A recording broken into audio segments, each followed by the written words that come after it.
All right, ladies and gentlemen, I am Harlequin, and with me tonight is Xenome, and you are watching the SC Reddit Open 12. We've got GdR on the top of the map as the purple Zerg, and we have got Awesome as the blue Terran in the lower part of the map here. Xenome, how are you doing? What are you thinking? I'm doing pretty good after watching that last game. I really hope that we see something. I'm not gonna kind of go crazy and say that we need to see that game again, but I'd like to see something that's similarly entertaining. I agree. It's rare that you see base trades like that, and then they kind of become this sort of weird kind of calculated, who can keep this going the longest kind of fight here. So I was happy to see that in action. But this is kind of ideal positions for Zerg. Zerg wants to expand early and fight it out late game. Terran, especially a Terran player like Awesome, seems to really favor early pressure whenever possible. So, again, I think this is not a bad choice at all for GDR to hopefully capitalize on this.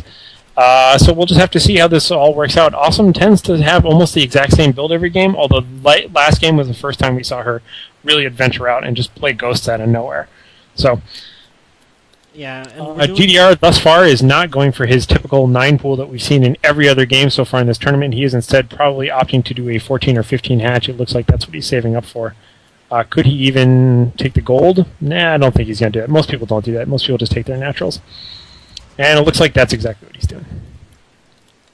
Yeah, so kind of differentiating a little bit.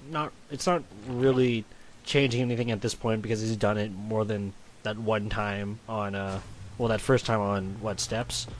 And, GDR now going to... Awesome talking 6 pooling. GDR are going to get a good scat out, and Awesome is going to see GDR's expansion pretty soon here. And a gas deal on the way, or already put down by GDR. Yeah, I love that. Even if you don't let it complete, just the ability to sit there for a while and be invulnerable, basically. At the most, it only costs you like 5 or 10 minerals. It's not a very big investment to cancel that, even if you wait till the very end. We'll see. She might even just take it and sit there. Yeah, it's like the lazy man scout. Just put a building in their base and let them kill it later. At the very least, they have to divert a whole marine for like a minute or two to be able to kill it. Awesome threw down a bunker, which forced a few drones off mining. She's not actually doing anything with it. She let it die, or probably canceled it. And yeah, just kind of a feint, just to kind of piss him off. Yeah, she's now running away with that SCV who will get home nice and safe. My main 2v2 and 3v3 partner, Quasimodem, constantly does that. Whenever we play in a multiplayer game, his opening scout always builds a bunker behind the mineral lines of somebody, because very frequently you see wild, techie build orders in 2s and 3s, and it just scares one player to death and makes them react, even if he has no intention whatsoever of putting Reapers or anything else in it. And Awesome now taking her expansion as well. Ooh, fast expand for the Terran player with a defensive bunker. Yep, always a good idea to throw down a bunker or two while you're fine if you're worried about the impending attack, just because they're free, essentially.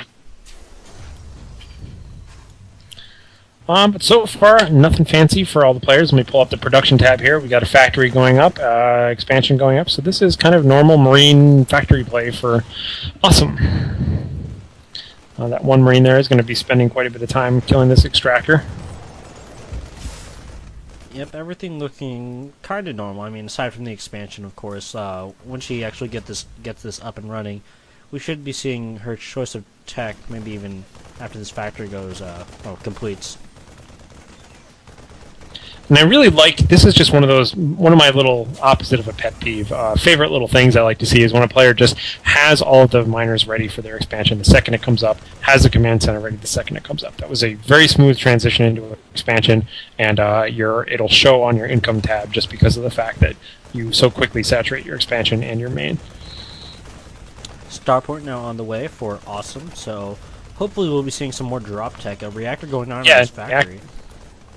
So definitely Hellion drop tech with looks like probably double marine pump. Probably going to go for a harass. Sounds good. She's done pretty well with them in the past, so it's always good to see good plays.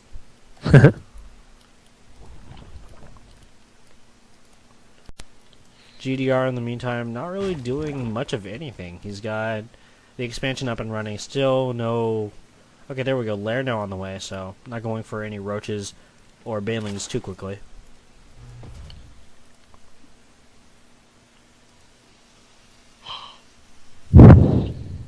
Yeah, double gas going up at his expansion. So if I didn't know any better, I'd say he was going for mutas. Oh yeah, it's certainly possible. Of course, you do need like you can probably scrape by on 3, but in general you want 4 gas up for those mutas. So he should have enough to plant down that Spire. Yeah, if he were to build a Spire right as he hits, at this rate, I would say he's going to have about 5 or 6 mutas. That's typically what 3.5 gas will get you by that time, which is good for harassment. And if we take a look around her base right now, we'll see that would do fairly well at this point in time. But it's going to be quite a while before he actually gets out there with any mutas, if that is in fact what he's doing. Yeah, of course that Spire timing.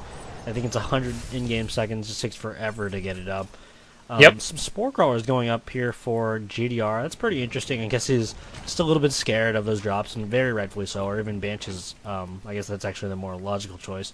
But, yeah, Awesome's used them pretty well just all of today, so if he's got the money for it, why not? Yep. I think that's not a bad choice. I think usually if you haven't seen much of a player that you're used to attacking like that, it turns out the player got an expansion and just put a lot of money into that. But usually if you see them not having enough money in terms of units, and again it takes a fairly experienced player to be able to have a feel for that. You kind of think something else is happening, and therefore you hedge your bets and you get your Spore Crawlers up. But we see Baneling Nest and Spire both going up right now, and max gas. So looks like he'll be well on his way for about 6 or 7 mutas when the time comes, if that's where he decides to get. But he is a little bit supply blocked at the moment. Might actually even be low on minerals by the time that comes. Yeah, and here comes the dropship tech right now. The drop, yeah, but GdR's got this really nice spread on the wings on the outskirts of his base, so he's going to see this. And Awesome now dropping in a lot of lanes coming out here. And Awesome should be retreating right now. Wow! Actually, wow. You know, the Lings attacked early and furiously enough to actually make that work. We saw a very similar drop in Awesome versus Lulzuri early on, where Awesome just immediately attacked with a bunch of Marines in a single tank and got them in a tight enough ball that the tank actually tanked damage, and she could pick it up and drop it over and over again, and the Marines just sat there and focused everything down. But this time the exact opposite happened, which is GdR was on the ball enough to completely swarm each individual Marine as they dropped out, and took relatively few losses. You see a bunch of wounded Lings there, and that's about it.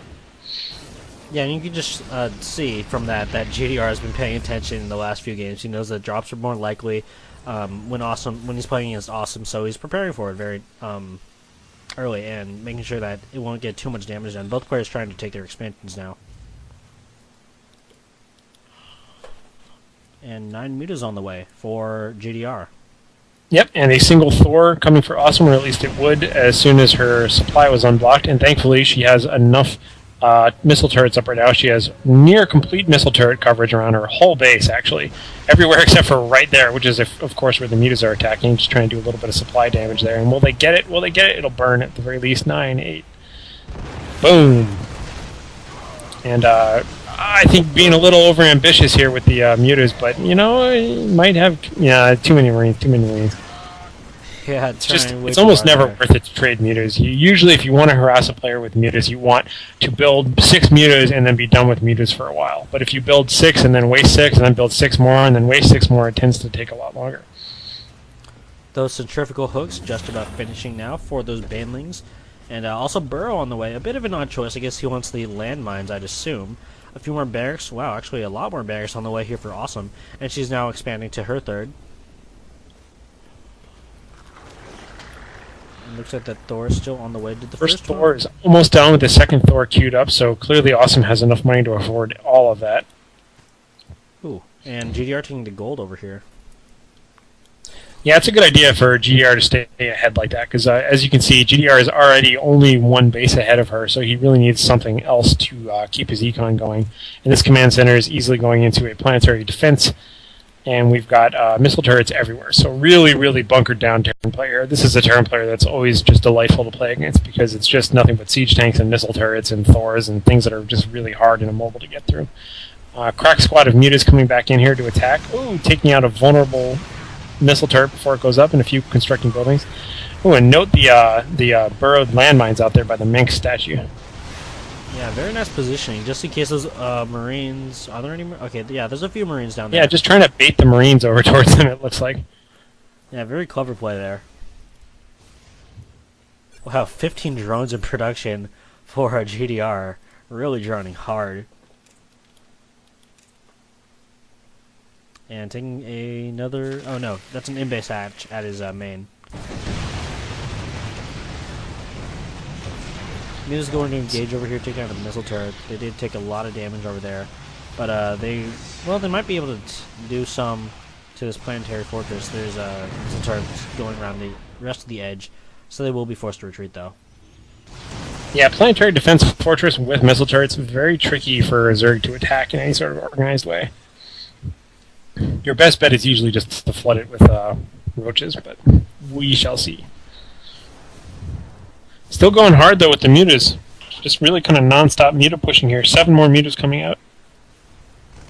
Yeah, and mutas, like you were saying earlier, they're not that good unless you have a lot of them, like an absolute ton of them, probably around 20, maybe even more, and then they become close to unstoppable if you're up against Protoss or another Zerg. But I think that Terran just has way better options dealing with. They're able to. Ooh, nice explosion there. Oh, nice landmines there.